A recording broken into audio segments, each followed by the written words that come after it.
This is New Indie Central with Will. Hello everyone and welcome to the New Indie Central podcast. I'm Will and my guest today is Billy McMahon, who is the drummer from Swim School. As some of you don't know about Swim School, they're a three-piece indie rock band from Edinburgh. The band consists of Alice Johnson on vocals and guitar, Lewis Bunting on guitar and Billy McMahon on drums. They have just came off the back of their headline tour across the UK and released their latest EP, Seeing It Now, back in April.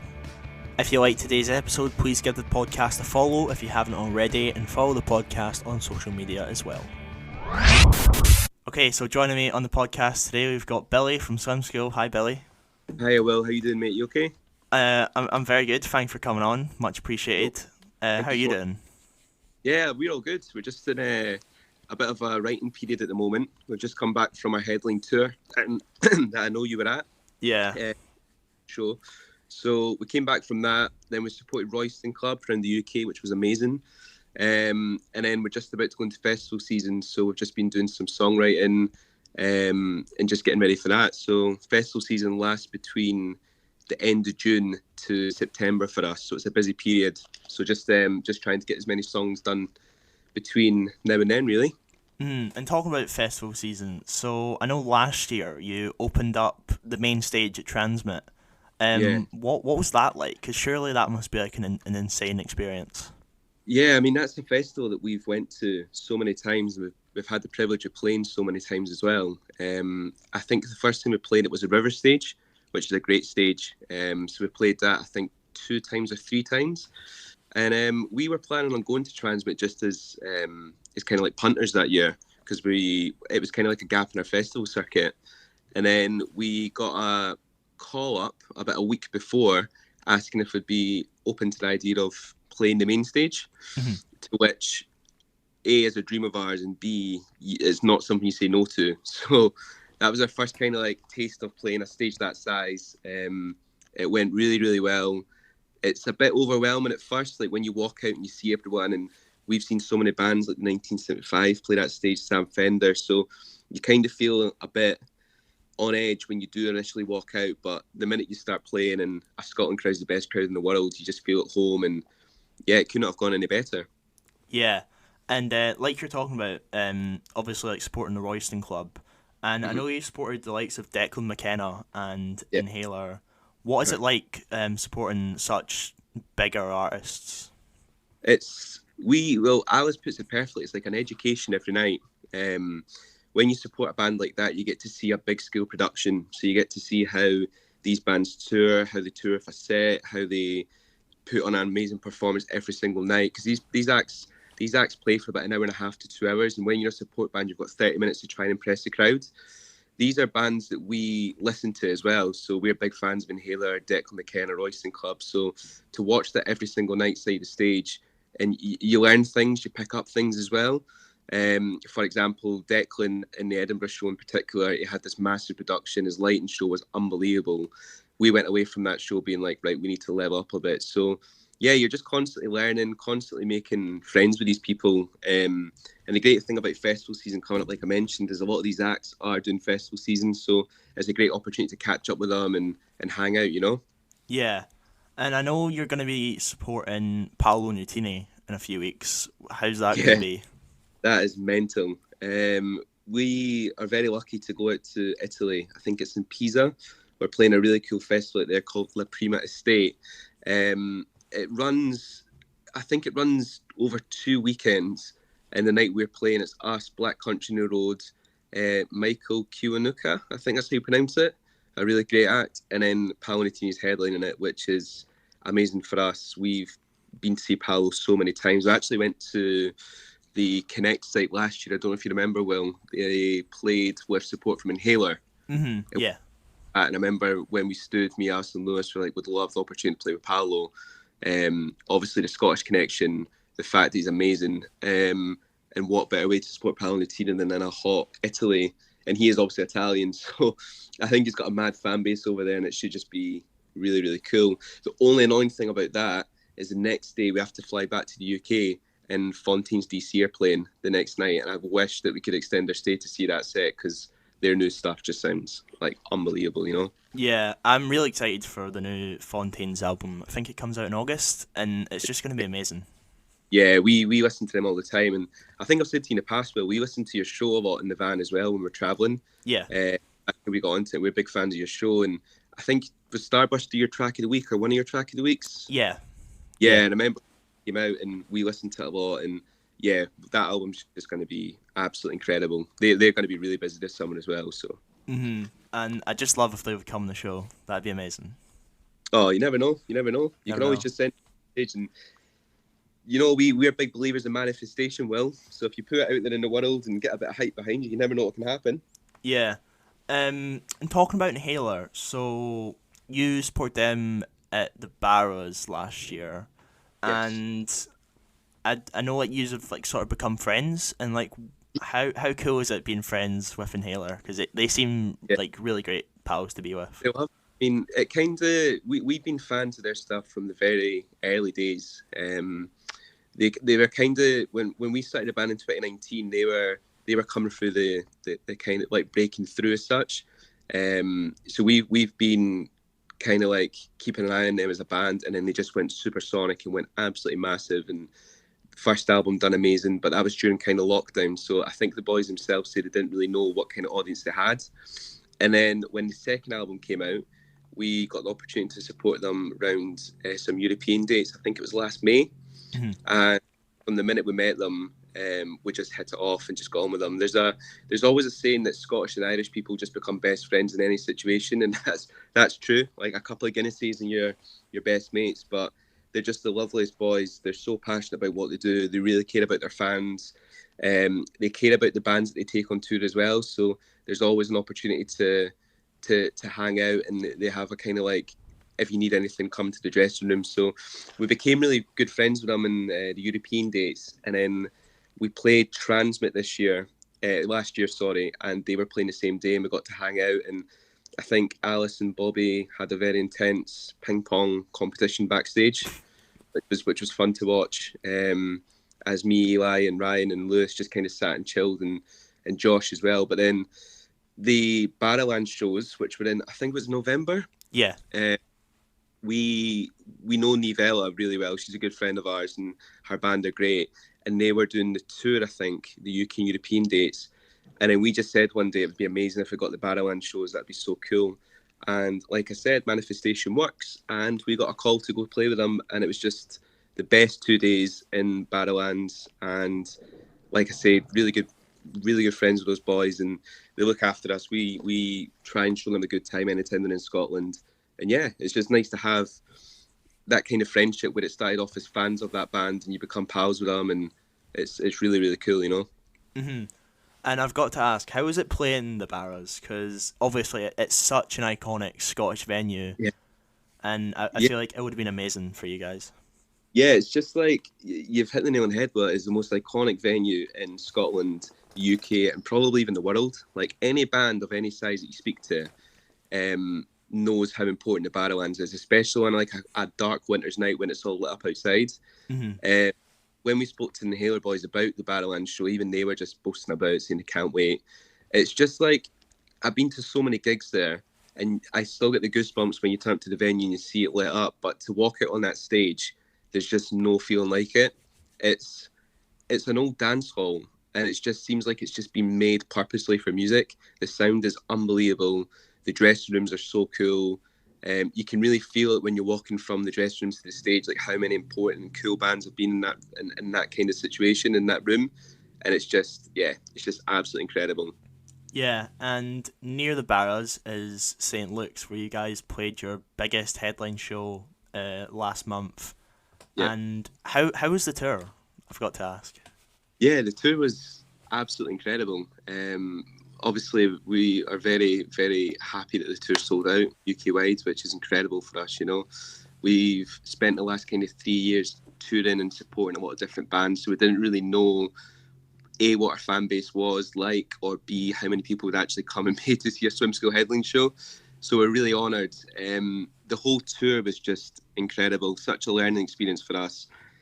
I think we played something like 13 dates over 16 days, so just over 2 weeks. We went from kind of like, Glasgow's the last show, and we went as far down as kind of like Brighton and everywhere in between, and every night just walking out, playing for an hour, meeting these amazing fans that support our music, mosh pits, everything was just crazy. But Glasgow being the last night was just special because you get kind of like halfway through the tour and you're almost at the end of it, and it becomes emotional. But when you end in Glasgow at like a homecoming show, it's just the best feeling in the world, you know. The crowd were amazing. I mean, you were there, weren't you? Yeah, I was there, and it was really like such a special gig. Even like seeing Alice cry on stage, it's like this show means a lot to you guys. Yeah, I mean, I think that moment, I mean, Alice would tell you about it herself, but it was just like the emotions, and that song To Grow is such a personal song for us three. And I think the whole tour, she kept it together, and I think that night the emotions just got to her, and rightly so. It's such a beautiful moment, and the fact that me and Lewis and Alice get to do this for a living, you know, it's absolutely incredible. And yeah, Swim School fans are definitely the best fans in the world. There, I've said it. Yeah, and just talking about the fans, like you guys have like a really special connection with the fans, and even I think it's a few weeks ago you released a little like fan video from the tour, and can you just explain a bit about the connection with the fans?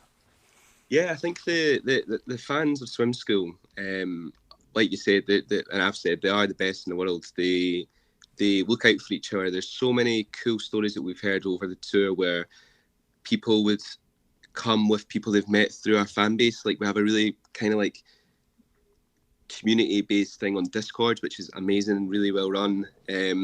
People meet through Twitter. So there was a couple of fans that flew over from European countries, shout out Mira and Yoel, that came to, I think, every single date. Now, that's a scary thing to come to the UK for the first time on your own. But we made sure that every single night we kept an eye on them. And every single night they came with different people from our fan base, which is just credit to the fans. They look out for each other, and it's beautiful to see. And one thing we noticed as well, our fans are not only cool, but they're so creative.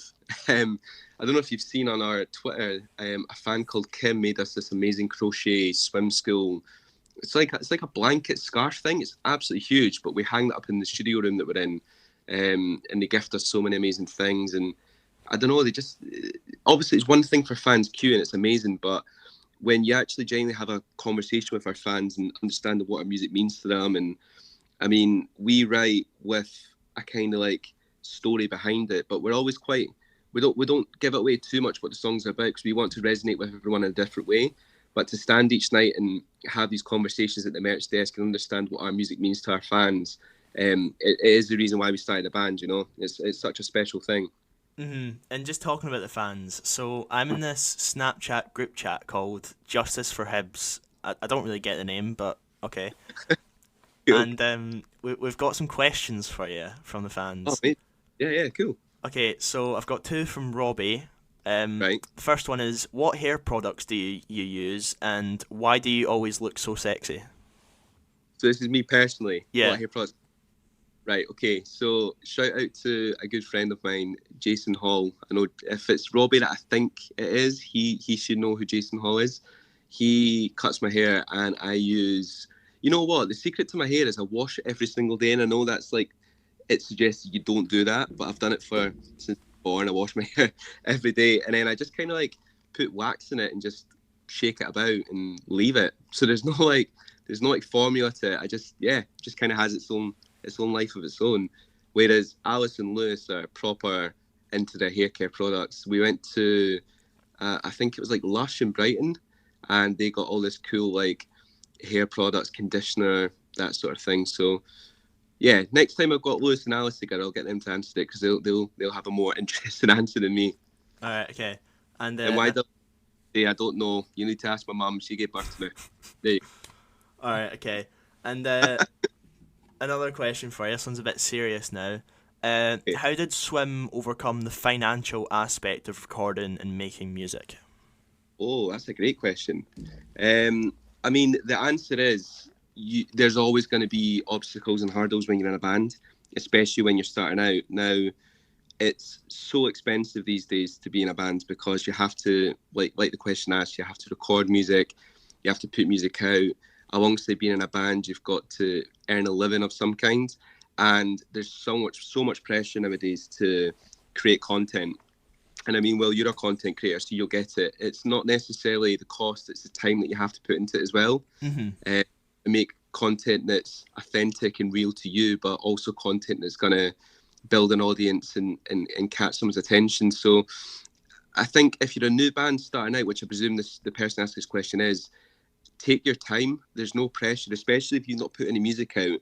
The reality is no one knows what to expect. So take some time, put some money aside, but lean on people that you know. So if you have friends that are interested in music and you want to start a band and maybe they want to be a producer and they're starting out, work together and collab and just see if you can make something magic happen. And that's the best advice I'd give to anyone. Surround yourself with good people that invest in your project. For Swim School, we've been very much self-invested for quite a long time now, where we put all the money into touring, we put all our own money into making merch, and we're very lucky at the moment where we're starting to see the rewards of that. But we're still in a position where we have to invest our own time and our own money into making this band work. And I think that will always be the case. You've got to be your number one fan for anyone else to buy into your project, if that kind of makes sense. Yeah. And I guess like you were saying about like being a content creator, I know from previously doing the radio show and from now doing the podcast, I guess one thing that didn't really help was not knowing if there's many listening figures, because to do it I put in like it was like 4 hours a week of doing prep and doing the show, and it was like, is it worth putting all this time in if I'm not getting anything out of it? I would strongly say, as long as you're having fun and making content that you believe in and investing time in something you're passionate about, then it's always going to be worth it, Will. Yeah. You know, if you're doing something to hit a viral trend or you're doing something to hit a statistic, then you're not doing it for the right reasons. I mean, everyone dreams of being viral because it's what you're told to do nowadays. And what I've learned over the years and what we've learned as a band is there's no formula to get that success. You could post 100 videos and one of them be different. It's that one different one that hits the right algorithm. So there's honestly no formula to success. It's just hard work, buying in, surrounding yourself with good people. And, you know, like I've heard success stories from people where they've had radio shows and they've not had the instant success that they've wanted. But as soon as they get that little bit of support and their friends get on board and they start building a little bit of a community, that's where the success comes, because it's measured in really small numbers. And as long as you're continuing to be passionate and happy about what you're doing, then that's the great success, you know, Will. Yeah, and I've got to admit, I'd like to like thank you guys for all the support, because you've been there since the start, and I've loved doing this, and it's amazing. Oh, no problem. I mean, we came across your podcast because obviously we know you from coming to shows and whatnot, and I think you shared something on, or you played our song. It was us in Nivella. You played in one week, and I went, Will's got this in the radio show, we should check it out. I think we're part of like a 6-hour drive down to London. And first of all, your music taste is absolutely phenomenal. Like it's all music that we listen to, but your personality comes through.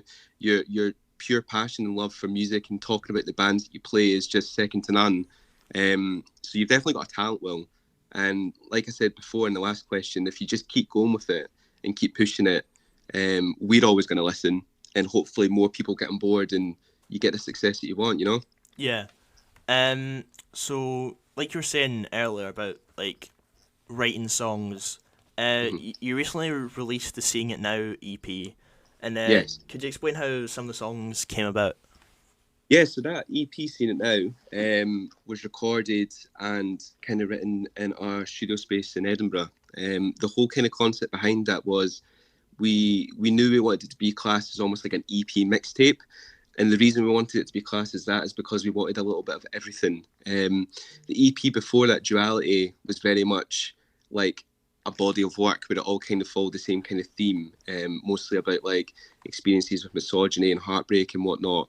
Whereas this kind of mixtape EP was written over a longer period of time, because we had such a busy touring circuit last year. We recorded it probably a stone throw away from our studio space in Edinburgh. So it feels like a very homely record, which we're very cautious of and wanted that to be. And it's just a variation of different songs. Like Seeing It Now is about feeling that kind of like pressure. Am I doing the right thing? In terms of, well, for us being musicians, you know, like when's it going to feel like this is success? Very similar to what we were talking about, Will, actually. So that's what that's about, and that's why the tour felt like that, because it was our first tour, and we can happily say and confidently say coming off that tour that it's definitely worth it. And then amongst that, we've got a Pixies cover, which is called, I think it's mashed up with, oh God, that's terrible, I've slipped my head. It's Where's My You and- Mind and You and yeah, Me song. which is just like two songs that we listened to all the time in the van, and we supported Pixies, and it just felt right to have that mashup there. And it was recorded again in the stairwell of our studio with one mic and one take, so that felt cool. We've done a live version of See Red, which has been sped up a little bit, called Live at 456 Studios, which is where we recorded. Shout out to them. So yeah, it's just like a big kind of like mashup of loads of different themes within that mixtape, and we couldn't be happier. You know, it's gone down really well, and I know you've played it a lot, Will, which we're so thankful for. And yeah, we just hope it resonates with people the way that it was supposed to be, with the intentions that we had when we wrote the record. You know. Yeah. Even like on the radio, I've just been playing the life out of it. It's so good. I've loved it ever since it came out. Thank you so much. I mean, I remember listening to one of your shows, and you started the show with To Grow, which obviously is so cool, but we're like, that is bold. Yeah. No song, like hopefully your listeners get to the next bit, because we play that in the set, as you'll know, kind of like near the end, and it gives us a little bit of a chill time. But yeah, like Give Me a Reason Why is very anthemic and very heavy and very forceful. So yeah, the whole mixtape's a bit all over the place, but that's how it was intended, you know. And I have to admit, the fans' reaction to Grow, even like live, like there was not a dry eye in the room at St. Luke's. Like it's such a powerful song. Do you know what I mean? Yeah. I mean, the beauty behind that song is like Alice writes the lyrics for our music, as a lot of your listeners will know. And she came into the studio one day and she had this idea, this concept, and I think she said she'd been sitting on it for months, and she showed me and Lewis the song, stripped back purely on an acoustic, or it might have actually been a phone recording. And the way that she showed us it for the first time with that raw emotion is exactly how we wanted it to sound on the record. And I think on the record we have our producer Ian Berryman doing some beautiful guitar playing alongside it and a bit of piano, and Lewis provides a lot of like ambient guitar sounds. But when it came to doing it live on the tour, we knew straight away that we wanted to feel as raw and stripped back as possible, and that's why Alice just performed it with the acoustic guitar, the electric guitar, sorry. And it just sounded beautiful, and like you say, there was not a dry eye in the venue, especially St. Luke's. It was very, very emotional.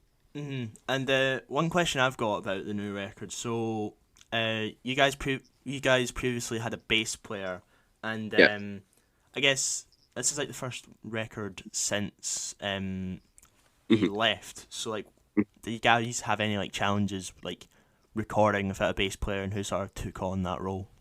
Yeah, good question. I mean, you're right. This is the first record we had just as a three-piece. If you've never seen Swim School before, it's obviously Alice and Lewis on the guitars at the front, me on the kit, and we kind of get around the bass thing by having everything on kind of like a backing track that comes through front of house, so it still stimulates a bass, but we've kind of moved into more of a synth world, so that's how we get around it. But when it comes to writing the songs for it, we are a guitar band, so everything kind of stems from Alice and Lewis's guitar sounds. And if you've seen Lewis's guitar pedal board, it's huge. So there's loads of options there. And then when we take the songs into the studio, that's when the drums obviously get laid down, and then the bass. And a lot of the time it's Ian that records the bass, but more recently Lewis has been doing it. So in terms of challenges, it's never really impacted us, to be fair, because the songs are written probably 99% on Lewis and Alice's guitar, and then the bass kind of just like fills the gaps between the kind of levels what we need. You know, it gives it a bit more drive alongside the drums. But yeah, I suppose the challenges are when you're songwriting, you've got to think of the end product whilst you're writing it. Like, where's the bass going to fit in with this? How's it going to sound? But Ian and Lewis are both geniuses on the bass, so they've managed to figure it out and find a formula that works. And yeah, no great challenges, but it's a different way in which we songwrite now, for sure. Yeah.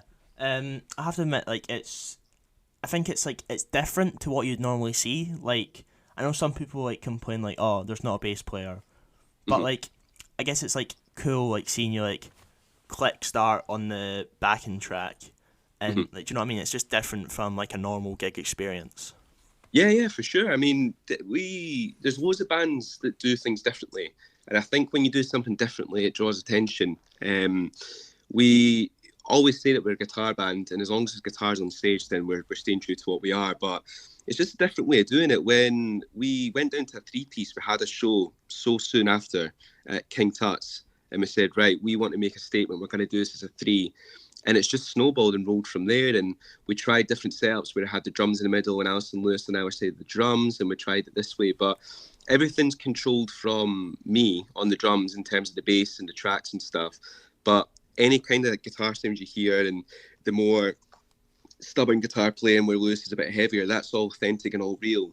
And that's always been the case with Swim School. As long as like we want the guitars to sound crunchy and shoegazy, and there's a big My Bloody Valentine's kind of like comparison there, you know, and Pixies and whatnot.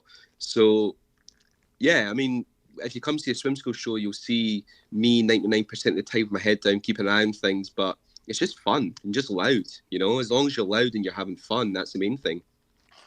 Yeah, and like you said at the start of the podcast, you've been doing some songwriting. You've just came off the back of your headline tour and supporting the Royston Club. What's next for Swim School? Good question, Will, and I wish I had the answer for that.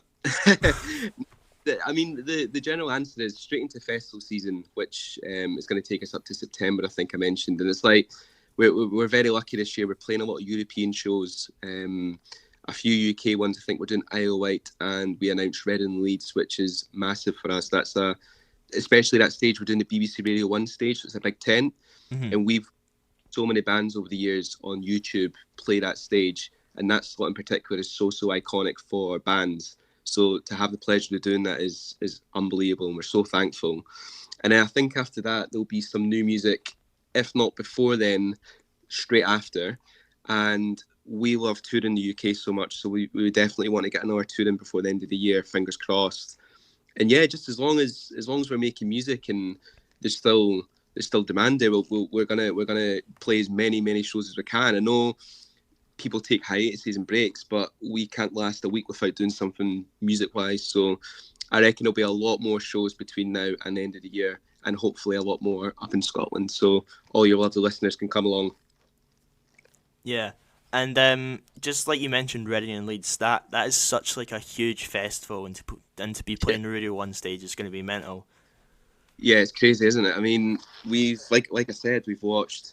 Well, quite often we have nights together where we just sit and watch YouTube videos, and that's kind of like our education as a band. One of the most famous ones is Will Fallis played that stage, I think it was 2015, and we watched that on a weekly basis, and we get a lot of inspiration from that. And then there's Peace in 2013 and 2015 played that stage. If you've not watched that, that is just incredible. So yeah, that stage holds a special place in our heart. And when we found that we're playing Red and Leeds, we're like, that's amazing. Can't believe it. And then we found that we were doing that stage, and I think we just all lost our minds. And it's just been this thing that like we've seen it in the diary, and it's getting closer to that now. I think it's the end of August, but we've got a lot of shows between now and then that we can use as warm-ups and get the momentum going. But yeah, that Reading set, if anyone's coming along, we're putting a little something different on that set, and that's all I can really say for now. Yeah, and even just looking at the lineup for that stage, there's obviously you guys, Wonder Horse, the Wombats, and even that day you've got The Last Dinner Party, Bleachers, Fontaines DC, Courting as well. So it's just going to be a great day. Yeah, I mean, they're bands that we listen to. So I think we're opening Radio 1 stage, and then we play Leeds on the Sunday. So we've asked our team, our manager and stuff, if we have permission to have a few beers and watch Fontaines DC and Wonder Horse. And as long as we get a no, then that's what we're going to do. We're going to go watch that, because I think that's going to be incredible. And I'm not too sure. I think Lana Del Rey might be playing that night as well. Let me check. And after watching Lana's Coachella set, I definitely want to see that, because that'll just be incredible. Mm-hmm. Yeah. Del Rey, yeah. But yeah, The new album, I think, comes out that week. Same with Wonder Horse, comes out round about then. So, yeah, that's just going to be next level stuff, you know. Yeah, August is going to be such a big month for music because you've got Beeb Doobie, Fontaines, and Wonder Horse all releasing new albums in the space of 2 or 3 weeks, something like that. Unbelievable. I mean, yeah, it's a bit. I always say that kind of like July to September is just the best time for music fans and musicians because there's so much happening. There's festivals, so it's an opportunity to see bands that don't really tour the UK that often. And then everyone releases albums, which means that once an album's released, you're going to tour that album. So between August and December, it's just the diary gets full for gigs you want to go to, you know? Yeah. Thank you so much for coming on the podcast. No, thank you. Thank you for having us, Will. It's something we've wanted to do since you started your radio show, so it's an absolute pleasure. And touching on what I said earlier, we want as many people to listen to the show as possible, and we want to support you any way that we can. So if you ever want us back on or you want to hear new music first, please do let us know, okay? Yeah, hopefully next time we'll be able to get Lewis and Alice on, because just to have the three of you on, that'd be amazing. And a huge thank you to Billy there for coming on the podcast and taking time out of his day. It is much appreciated. And thank you very much for listening if you've got this far. It's been a great podcast. If you've liked it, don't forget to follow, and you can follow the podcast on social media as well. I'll see you next time. Goodbye.